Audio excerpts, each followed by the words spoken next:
काहे को इन लोगन पर गालियों की बरसात करते हैं? पहले तुम बताओ तुम्हारा क्या हुआ, रकम वसूल करके आए हो या नहीं? हमने गिन लिया, पूरे 750 रुपये हैं। कितने रुपये हैं? 750। ये हुई ना बात, इसे कहते हैं लोहे का शेर। और ये साला गोबर का कुत्ता बुजदिल कहीं का। कहाँ बात है मालिक? अरे वो है ना कोयले से काला नारायण, तो साला पैसे देने से इनकार करता है और मांगने जाओ तो उल्टे गालियां देने लग गया है। और फिर देखना जिंदगी की गाड़ी का पहिया कैसे घूमता है। हो गया, बिल्कुल हो गया। क्या हो गया? अरे धर्मपत्नी, तुम्हारे स्नान के लिए बाथरूम में पानी गर्म हो गया। श्याम सुंदर। अरे अब काहे का श्याम सुंदर? श्याम सुंदर की सुंदरता की तो उसी दिन दशा हो गई थी जिस मनहूस घड़ी में वो इस घर में दामाद बनकर आया था। अब तो नहीं रह गया कोई मेरा मकाम, सुबह से शाम तक है मुझको घर का काम, और इसी तरह हो जाएगी मेरी जिंदगी तमाम। सुबह सुबह ये सड़ी हुई कविताएं सुना के मेरा दिमाग खराब मत करो, वरना नहीं मुझे है जी। अरे बंद करो अपनी ये घटिया कविता और ध्यान से सुनो। मेरे कपड़े इस्त्री कर दिए ना, उसके मैचिंग के जूते भी निकाल के रखना, समझे? वरना उन्हीं जूतों से मार मार कर तुम्हारी कविता भुला दूंगी। मैं तो इस घर में पति बनकर आया था, मैं तो पत्नी बनकर रह गया। जो खिल सके ना वो फूल हम हैं, तुम्हारे चरणों की धूल हम हैं। अरे ओ सड़ियल कविराज, लगता है कविताएं गा गा कर तुम्हारा दिमाग भी खराब हो गया है। क्यों, क्या हुआ धर्मपत्नी? ये देखो, ये कुत्ती के नहाने का साबुन तुमने मेरे नहाने के लिए रखा है। ओह शट अप, जाओ और जाकर दूसरा साबुन ले आओ। सठिया क्या। अरे साबुन बनाने वालों को आजकल इंसानों और कुत्तों में फर्क ही नजर नहीं आता। हे भगवान, कहाँ फंसा दिया मुझको अमीरों के बाजार में। सुनो, मुझे शाम को पार्टी में जाना है, मेरे सारे कपड़े इस्त्री करके रखना। और हाँ, वो जो ब्यूटी पार्लर है ना जहाँ तुम जाते हो, वहाँ जाके मेरी वो ब्राउन कलर की विग लेके आना, ओके? ब्राउन वाली विग भी आ जाएगी। याद से लाना, वरना ये में लगे रहोगे।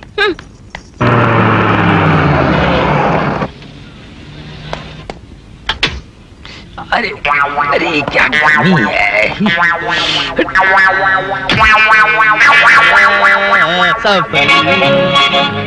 श्याम सुंदर, श्याम सुंदर, श्याम सुंदर।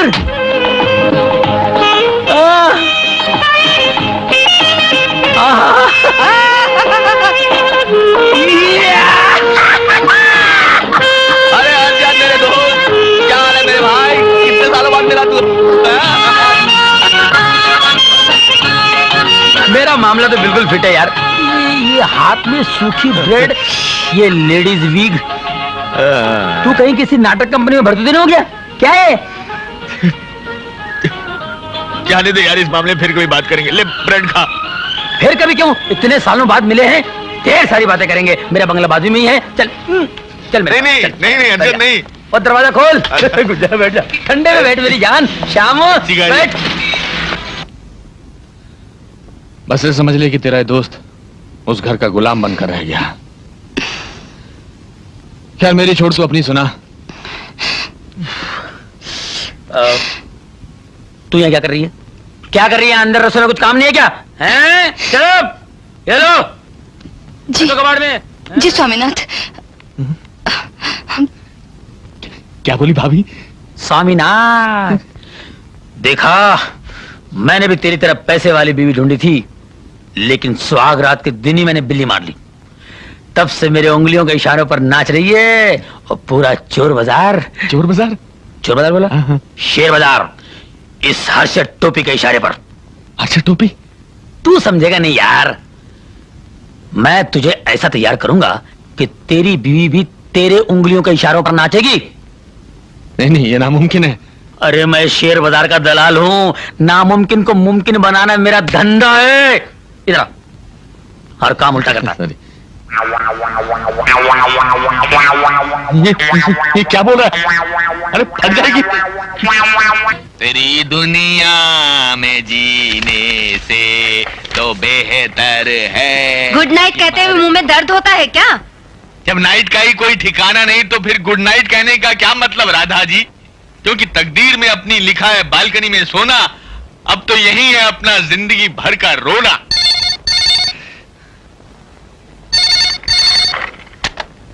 हेलो हेलो, शाम है? श्याम? तुम कौन हो? मैं उसके कॉलेज की दोस्त हूँ, जानू। व्हाट? जानू? उसकी कॉलेज की दोस्त? लेकिन आज सजन मोहे अंग लगा ले, जन्म सफल हो जाए, मसाले वाला दूध लाया हूँ धर्म पत्नी जी। लगता है वो इसे रोज फोन करती होगी। फोन के नाम पे देखा कितना खुश है। लगता है इसकी नानी मर गई है। क्या मुंह लटक गया है फोन पर लड़की की आवाज सुनकर? तुम्हारा फोन है। मेरा फोन? मुझको कौन फोन करेगा? हर्षद का होगा। ऐसा करो तुम फोन रख दो, तुम डिस्टर्ब ना हो, मैं बाहर से फोन उठा लूंगा। Good night. मेरे पिया गए रंगून, वहां से किया टेलीफोन। बाहर से फोन उठाने का मतलब है दाल में जरूर कुछ काला है। लगता है ये पागल कवि उसके पीछे पागल हो गया है। लेकिन मैं भी फोन नहीं रखूंगी। हेलो, कौन? Hi darling, how are you? पहचाना? मैं तुम्हारी जानू। जानू? मैंने तुम्हारे लिए एक कविता लिखी है, सुनाओ। चलते हैं जिसके लिए तेरी आंखों के दिए, ढूंढ लाया हूँ मैं तो फूल भी तेरे लिए। कैसी हो मेरी जानू? हाँ, तुम्हारे बिना कैसी हो सकती हूँ? तुम दिन में मिलते हो तो कितना मजा आता है, मगर एक कम वक्त रात नहीं कटती ना। मैं चाहती हूँ कि हम साथ रात भी गुजारें। उस दिन में कितना मजा आया था ना डार्लिंग, रात में मिलो ना। मैं भी यही चाहता हूँ पारो कि हम जिंदगी भर साथ रहें, मगर मेरी बीवी मेरा साथ छोड़े तब ना। बीवी साली कुत्ती कमीनी। कमीनी कुत्ती अब रातें भी गुजारना चाहती है। छी, मत लो चुड़ैल का नाम। मैं तो कहती हूँ तुम उससे डिवोर्स ले लो। लगता है मेरे प्यार की हिचकी अभी तक चालू है। तुम ठीक कह रही हो, अब तलाक ही एक रास्ता है। मैं कल दोपहर को तुम्हारे पास आता हूँ, हम दोनों मिलकर वकील के पास जाएंगे और तलाक की बात करेंगे। पर जल्दी आना, दोपहर को जरा प्यार भी करेंगे। भूलना नहीं, जल्दी आना प्लीज। तेरे प्यार में सारा आलम खो बैठे, तुम कहती हो कि ऐसे प्यार को भूल जाए। नहीं भूलूंगा, मैं आऊंगा। Bye bye. Bye. I love you darling. I sweet love you मामू। हेलो। हेलो। हाय जान। Hi. How are you? Fine. करवटे बदलते रहे सारी रात हम, बोले आपकी कसम, बोले आप। बस यूं समझ लो कि जान के बगैर शरीर खाली पड़ा हुआ है अनारकली। अच्छा सुनो, वो चुड़ैल अभी तक जाग रही है या सो रही है? तेरी माँ की? मेरी माँ की क्या? मेरी माँ की? अरे सुबह से तुम्हारी आवाज नहीं सुनी। कोई मीठी मीठी बात करो ना डार्लिंग, बहुत थका हुआ हूँ। ओ तो आ जाओ ना, मैं तुमसे मीठी मीठी बातें भी करूंगी और तुम्हारे बदन की मालिश भी करूंगी। याद है ना उस दिन कितना जबरदस्त मालिश की थी मैंने? मालिश? गरम गरम पानी में तेल। मगर तुम ना छी बाबा, कुछ ज्यादा ही तंग करते हो। यही तो फर्क है तुझ में और उस साली में। एक बर्फ का गोला और दूसरा आग का गोला। आज बताती हूँ मैं तुम्हें कि मैं बर्फ का गोला हूँ या आग बबूला।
एग्रीमेंट बनाया सही बनाया होगा ना? अरे तू नहीं पढ़ेगा तो मैं अरे मामा आप नहीं करो आप लोग ये लो भाई I don't like this but I like this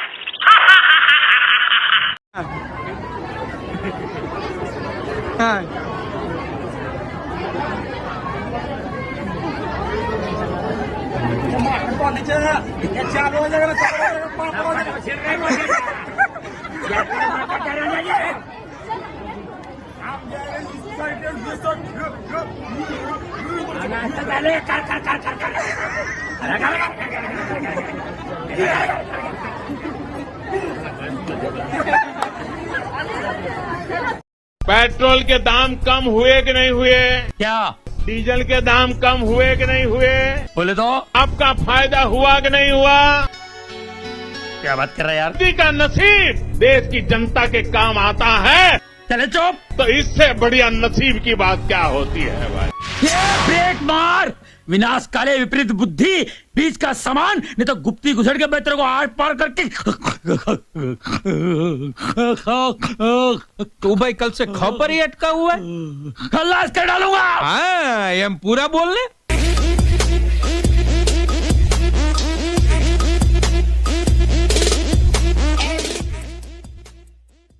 हमें भी इस देश में सरकार बनाने का पूरा हक है जो हम हासिल करके रहेंगे, और इसके लिए हमें इलेक्शन जीतना होगा।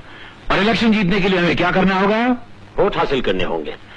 और वोट हासिल करने के लिए हमें क्या करना होगा?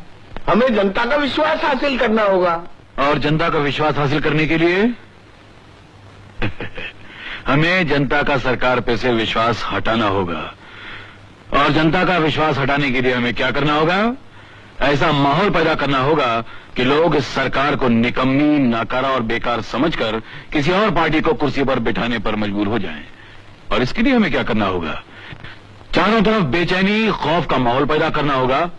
हर सूबे, हर शहर, हर गांव में कत्ल आम, डकैती, फसाद कराने होंगे, जैसे हिंदू मुस्लिम फसाद, सिख और हिंदू फसाद, क्रिश्चियन हिंदू फसाद, मुस्लिम शिया सुन्नी फसाद। मतलब इतना कत्ल खून और गारत हो कि लोग घबरा जाएं, सरकार की कुछ समझ में ना आए और पुलिस कुछ न कर पाए। और जब देश दहशत और जुल्म की आग में जल रहा होगा तो हम अपने घरों से निकलकर स्टेज पे खड़े होकर सरकार की बुराइयां शुरू कर देंगे, और साथ में जनता को एहसास दिलवाएंगे कि अगर कोई उन्हें जुल्म और फसाद से बचा सकता है तो वो हम हैं, हमारी पार्टी है और हमारी पार्टी की बनाई हुई सरकार है। Excellent idea. पेट्रोल के दाम कम हुए कि नहीं हुए? क्या डीजल के दाम कम हुए कि नहीं हुए? बोले तो? आपका फायदा हुआ कि नहीं हुआ? क्या बात कर रहा है यार? किसी का नसीब देश की जनता के काम आता है चले चुप। तो इससे बढ़िया नसीब की बात क्या होती है भाई?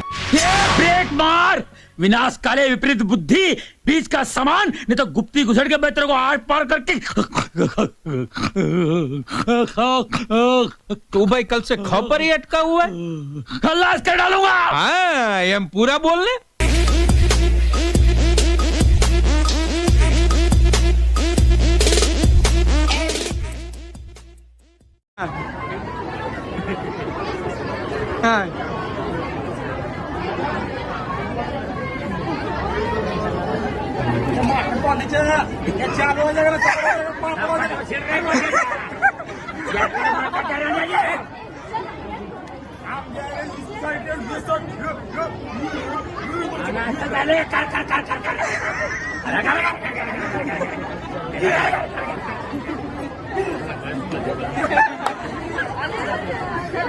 हमें भी इस देश में सरकार बनाने का पूरा हक है जो हम हासिल करके रहेंगे, और इसके लिए हमें इलेक्शन जीतना होगा।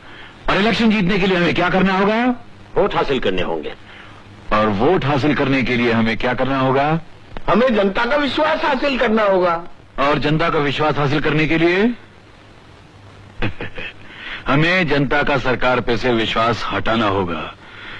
और जनता का विश्वास हटाने के लिए हमें क्या करना होगा? ऐसा माहौल पैदा करना होगा कि लोग इस सरकार को निकम्मी, नाकारा और बेकार समझकर किसी और पार्टी को कुर्सी पर बिठाने पर मजबूर हो जाएं। और इसके लिए हमें क्या करना होगा? चारों तरफ बेचैनी, खौफ का माहौल पैदा करना होगा।